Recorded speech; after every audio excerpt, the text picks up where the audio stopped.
This week for Rants Review, we are checking out Chez Cthulhu. Now, Chez is a normal game from the creators of Munchkin, but the Cthulhu theme adds a little bit of that kind of eldritch flair to the game.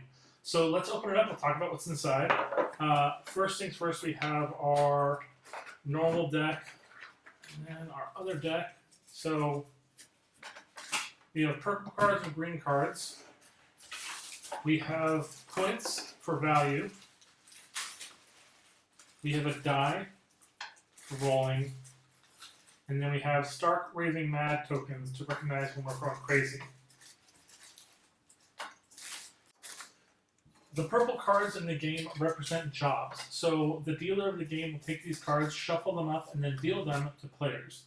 This is going to specifically help the player understand what they're trying to do in the game.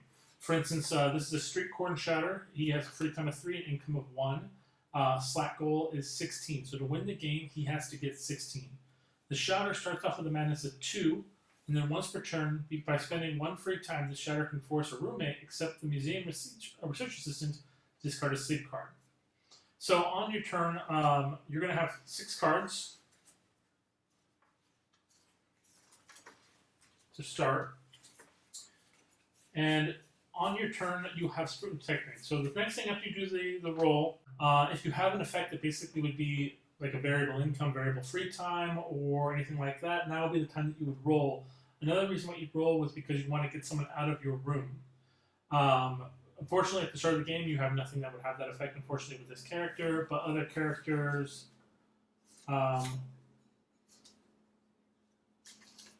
for instance, 2/4 income would basically require a roll to see what the event would actually be. For instance, on a 2/4, you have to roll the die. And a 1, 2, 3 would be the lower option, while a 4, 5, 6 would be the higher option. So for instance, with a 6, I get an income of 4. But most importantly, you want to basically start working towards your slack goal, like this one has 16.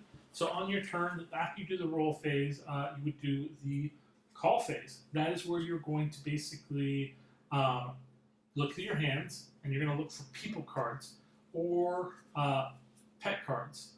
These things specifically will be not costs, not effects, but specifically, let me see if I can pull one for you. Specifically something that would benefit you that come into a room, maybe have a negative or positive effect.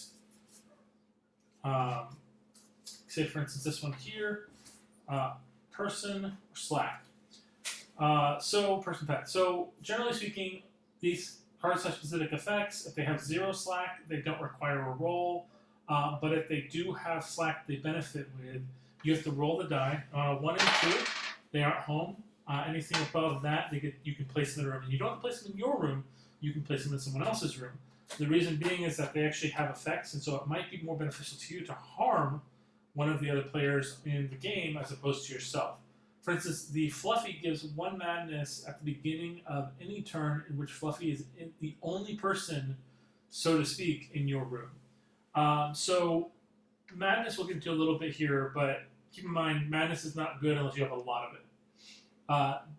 Deep Yuan never shows up empty-handed when he comes to your room. You may place 1 food, booze, or weed card from your hand if you have it without spending free time to income. Free time or income. That's pretty beneficial. The next phase after you do that is you're going to spend your free time. Free time can be spent by shopping, doing an activity, or playing other types of cards. For instance, this you can do an activity that costs a free time, and that's going to be to sleep. It's going to give you 2 slack specifically for that.